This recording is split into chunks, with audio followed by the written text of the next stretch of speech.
Hi everyone, welcome back to Math 11. So today in this video we're going to be looking at the last section for chapter 5, which covers confidence intervals, margin of error, and confidence levels. Now before we get to the definition of these three, I want to remind you the difference between the population and the sample. So remember, population is, let's say, could represent the whole population of, let's say, Canada, if we're talking about people. So let's say I draw the population with this big circle. So this would be the whole population.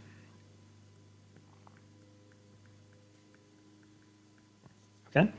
Now, if you wanted to know, let's say, what is the average salary of a Canadian in the whole population, that means that you have to go to every household in Canada, survey every person in Canada. So if there are how many are there? About 34 million right now of Canadians, means you had to go to every household, ask every person. Well, of course, not every person is working, but people who are within the majority of the age. So basically people who are in the workforce. Now, this takes a lot of resources, it takes a lot of time and takes a lot of money. So we call this a census. So if you want to survey the whole population, you do a census. So these don't happen very frequently. They happen maybe every, I don't know, every 5-7 years, and these cost a lot of money. Census costs a lot of money, and I mean a lot of money. Okay. Now, instead of doing a census, sometimes what people do is they do a survey. And they take a sample of the total population. So a sample, let's say they ask just a small portion of the total population. Okay, and this is called a sample. Now a sample is going to be way smaller than the total population. This could be maybe 1,000 people instead of 34 million. But if you do a survey like that, it will cost you like tiny fraction of what a census would cost. So a survey costs very little compared to a census. So by comparison, I just drew $1 sign here. So it costs way less, and you can have a good estimate of what the actual population or how the actual population is doing, depending on whatever the variable you're trying to research. So that's why we do these surveys instead of censuses. So we can have some idea, we can have a pretty good idea what actually is the true value in the population by just taking a sample from the population. You usually want to have a random sample so that you have a better idea what's actually going on in the population. So now let's take a look at some of the definitions for this section 5.6. So I already wrote these definitions in because they're quite lengthy. And again, all of this is in your textbook in section 5.6. So make sure you read the textbook. Watching this video is not going to be enough for you to understand these concepts because these are brand new. You haven't seen them anywhere else in any of your previous math courses unless you've taken this course in the past.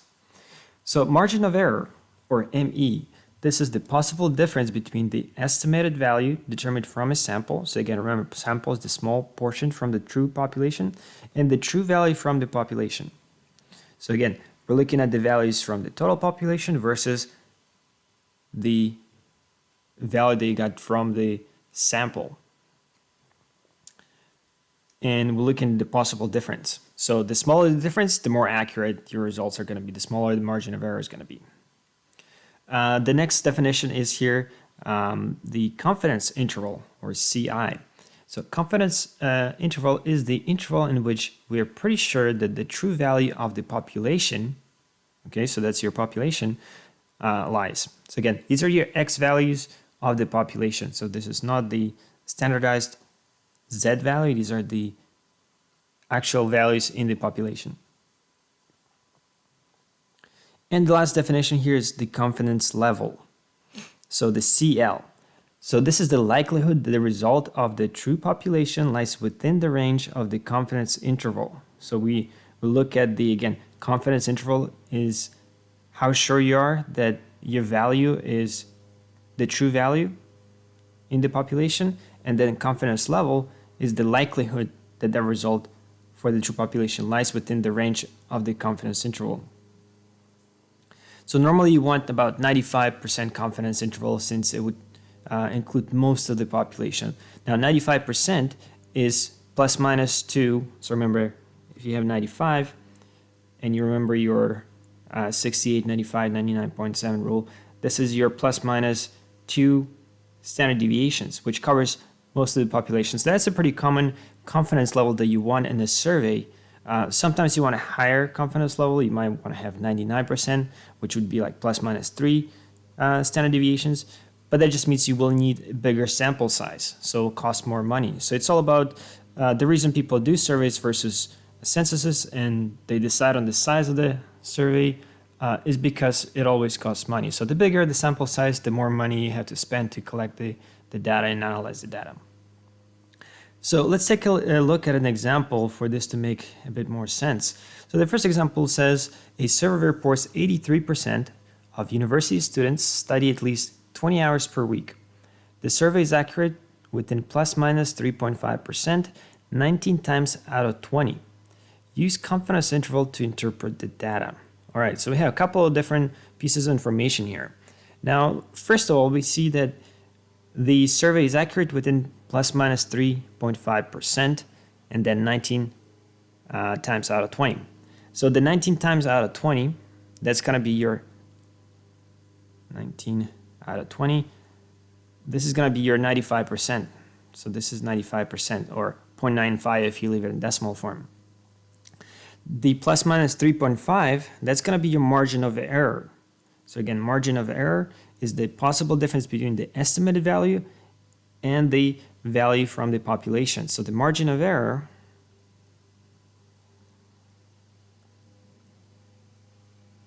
for this question is going to be, or I just can write here, is the plus minus percent. So that's one piece of information. Now the confidence level is going to be 19 times out of 20, which is 95%. So we have margin of error, and then the confidence level for this question. Level is, I should just maybe move this here, is going to be the 19 out of 20 or 95%. So if you want, you can do this, show that this is a decimal, 0.95, which you can then convert to 95% by multiplying by 100%. So that's going to be our two pieces of information that we understand from this question already without really doing any math. We just read the question. So what does this mean? Well, this means that 95% of the time, so let me write down the interpretation. So 95% of the time,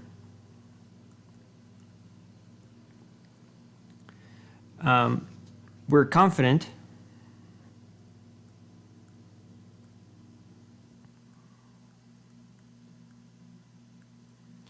that 79.5% to 86.5% of the students, in this case the university students,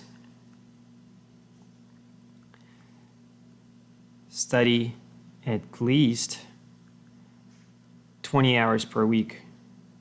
Study at least 20 hours per week. So that's what the information that's given in the question, that's how we can interpret it. The reason this is from 79.5 to 86.5 because our margin of error is plus minus 3.5%, which means from here you can do 83% minus 3.5, and you can do 83% plus 3.5.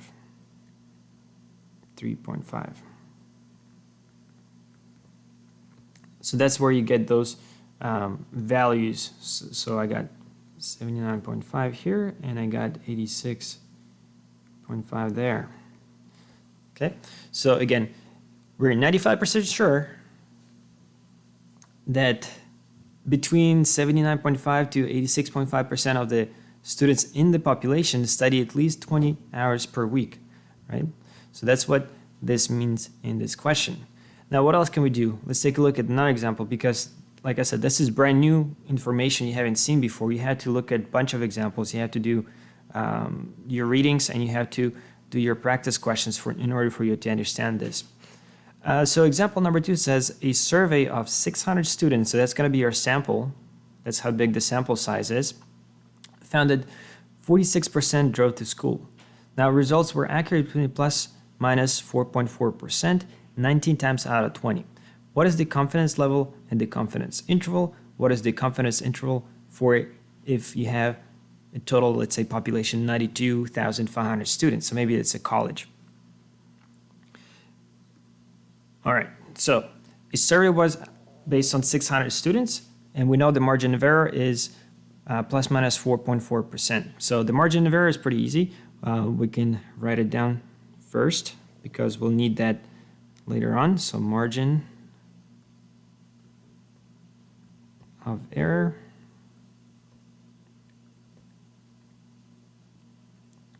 because we're going to need this to find our confidence level and confidence intervals later. So is 4.4 plus minus 4.4%. So based on this then, so the confidence interval,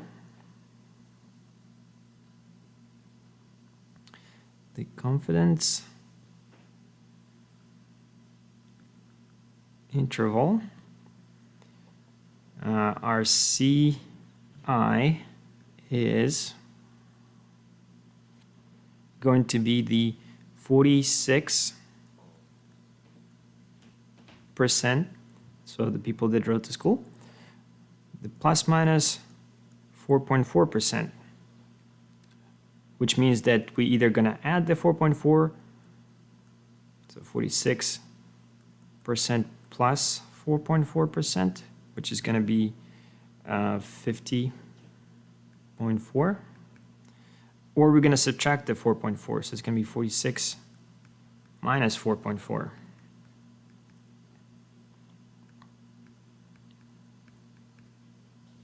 Which is going to leave us with 41.6%. So that's going to be our confidence interval based on the margin of error that's given in the question. And the last part is the confidence level. So we have 2 out of 3 here. The confidence level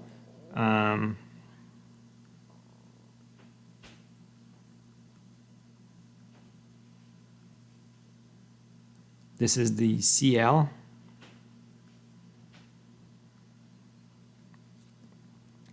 In the question it says this is accurate plus minus 4.4%, 19 times out of 20. So the 19 times out of 20 is 19 over 20, or 0.95%, or sorry, 0.95 or 95% if you change it to percent form, which means this is your plus minus 2 standard deviations, because remember 95% falls within the 2 standard deviations. So there you go. We have all 3 pieces of information. We have our margin of error, from which we calculated the confidence interval. And then we also know the confidence level, which is really just given in the question as 19 times out of 20. So what can we do this? How can we apply this information to the, let's say, the population of 92,500 students? Let's say this is a college. So let's see how we can interpret this. So let me just type it in because it's quite a long here.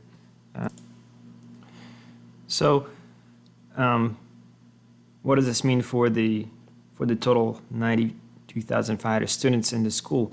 Well, this means that if you take the proportions and you calculate what the 46% out of this number is, which will be 42,550 students who will drive to school. So again, we took our survey of 600 students, we applied this proportion of 46% to our total population of students of 92,500, and we know that then 42,550 students from the total populations will drive to school with the following accuracy, plus minus 4.4%, which again corresponds to 4,070 students. So again, all I've done is I took these percentages, the 46% and the 4.4%, and I multiplied it by the total population, which is 92,500, to get these values right here. Because it's just a lot of writing, I didn't want to spend the time writing it out. So we get these values, and then we can say the following. So the confidence interval is going to be between the values of the 46% from the total population. So that means we have to take the 42,550 minus the 4,070 and then plus 4,070 to get the following intervals, which means that in the school, out of the total population, 92,500 students, there's going to be the number of students who drive is going to be between 38,480 to 46,620. So that's what the actual values are. And for example, this could be limited by the fact that maybe there's only, like, let's say, maybe there's only 50,000 parking spots available at the school, right? So you can only have up to, like, that's why maybe the maximum number is around there, because there's just not enough parking spots, right? So those could be the reasons why there's only, for example, 46%. But again, the calculation that we did here was not based on the actual survey of the whole. We would not do a census for the whole school, which is did 600 students. And because this was 19 times out of 20 accurate, so 95% confidence level, we can then take this information and apply it to the total population of the school and then get these numbers right here, which is, again, this is based on the total population now. So we did a survey, applied it to the total population to get a pretty good estimate. This is not exact, of course, but it's a pretty good estimate. And it's a lot cheaper than surveying every single person in the school. All right, so let's do one more example for this to make more sense. So in this example, on the next page, we have a baseballs must have a mass of between 142 grams to 149 grams. A manufacturer produces baseballs with a mean of 145 grams. So remember, mu is the mean. A random sample is taken to determine if they meet the standards. So the mean mass of the samples were 144.7 grams to 145.3 grams. The chart below describes the appropriate sample size necessary depending on the confidence level. So here we have an example of quality control. So if you remember, I mentioned that quality control follows the normal distribution. So that's why if you want to have, for example, different confidence levels, your sample size has to increase. So because remember, if you look at the normal distribution, you know, if you take one standard deviation left and right, you get 68%. If you take two standard deviations left and right, you get 95%. And if you take three standard deviations left and right, you're going to get 99%. So, of course, this is going to correspond to a bigger sample size. So that's on the table here. We have, if you want to have 99% confidence level, you will need 110 baseballs in your sample size. If you want to have 95% confidence level, you'll need to have 65 and 90. Usually, you don't go down to 68, like one standard deviation. Usually you want to stay somewhere like within 90%. So the 90, this would be like probably like 1 point something standard deviation left and right. So in that case, you're going to need 45. So again, this one corresponds to plus minus 3 standard deviations. This corresponds to plus minus 2 standard deviations. And the 90 corresponds to plus minus 1.6. So I already had it calculated previously. 1.6 standard deviations. So as you can see here, if you want to increase your confidence level, you have to increase the sample size. So the first question says, if the confidence interval is 144.7 grams to 145.3 grams. What is the margin of error? Well, the margin of error we can find the following way. So the margin of error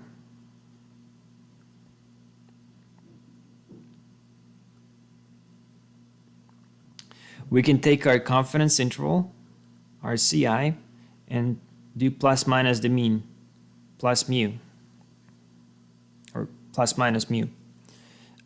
So let's do that here. Let's take our values, these two values. So let's start with the bigger one, 145.3 grams, minus the mean, which is 145 grams, to give some boundaries. So this is going to be our biggest value, which is going to be 0.3 grams. And let's see what our smallest value is going to be. So we're going to take our smallest value, 144.7, and do the mean, subtract the mean from it. We get negative 0.3 grams. So from here, we see that our margin of error is going to be, because these numbers are exactly the same, we can just say plus minus 0.3 grams. So the margin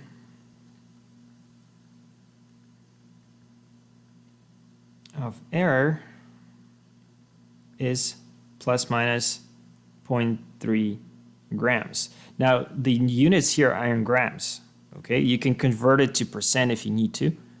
Okay, because we know the mean is 145 grams, so you can take this and do 0.3 over 145 to change it to percent, so you have plus minus values in percent. In this case, we're keeping the units in grams, so pay attention to the units.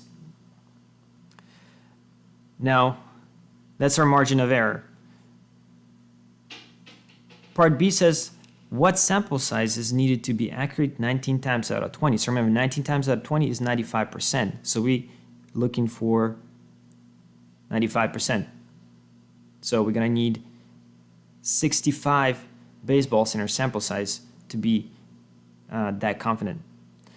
So for this question, we can say that in order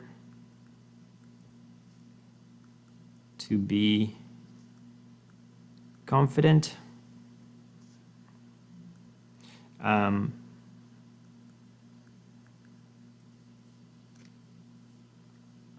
actually, hold on. It's not 19. I misread the question. It's 9 out of 10. 9 out of 10 is going to be 90%. So it's going to be the one down here. So you got to be careful what you read. So 9 out of 10 is 90%. So it's going to be 45. So that 9 out of 10 times, or 9 out of 10 as a fraction, is going to be 90%. That means that the mean mass, the mean or the average mass of the sample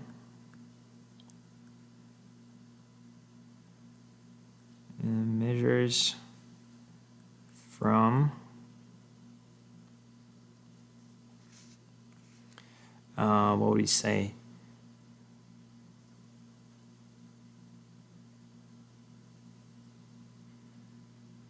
$144.7 grams to 145.3 grams. The engineer will need to take a sample of 45 baseballs. So that's the whole point of this question here. So based on your confidence that you want, if you want 90% confidence that the values are going to fall between the 144.7 and 145.3 grams, the engineer has to have this sample size. So let me finish writing the full explanation. So if you want to have the values between 144.7 to 145.3 grams, the engineer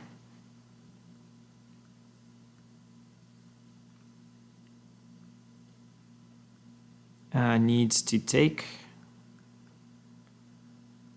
a random sample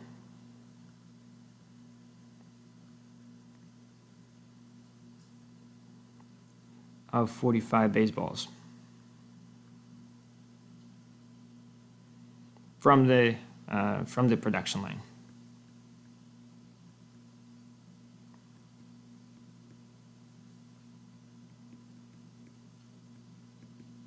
Okay. Now, depending on what you're manufacturing, of course, you might have higher standards. You might have to have 99% confidence level, which means you have to have a bigger sample size.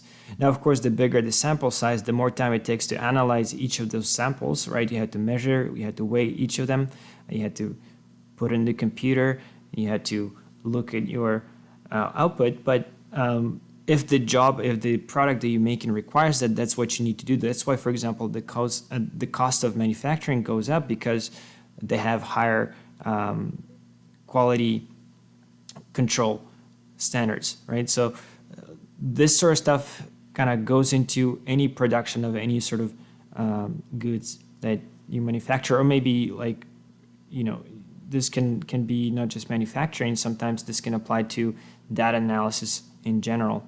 So you can just, all you have to do, for example, you're not actually collecting the data, you're just analyzing the data, right? So for example, if you a statistician, you might be just given the data, you have to just analyze it and give them the information to the whoever hired you.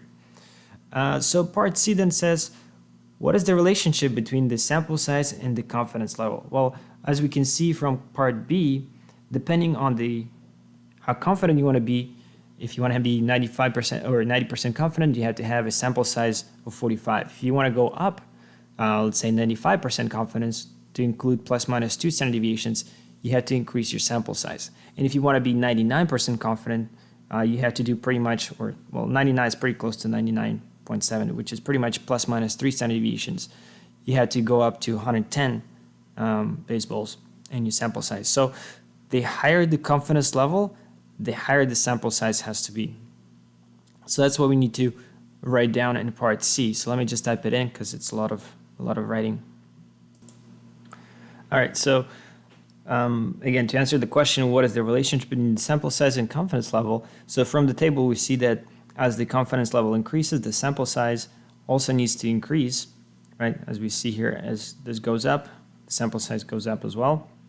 So this means that in order to have a greater confidence level, let's say 95 or 99%, the baseballs meet those quality standards, the engineer must use a larger sample size, which again, in turn means that the bigger the sample, the more expensive the process becomes, right? Or the slower the process becomes, right? So that means that you have to slow down and analyze your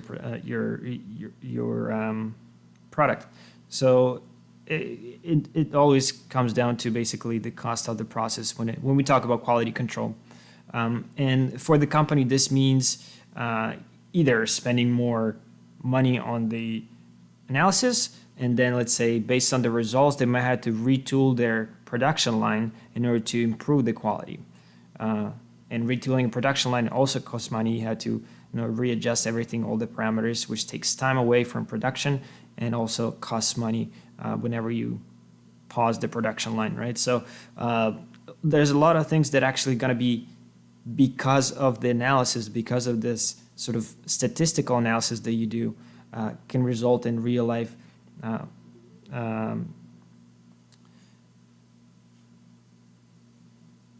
real life consequences. So as you can see, this is really kind of application-based type of questions.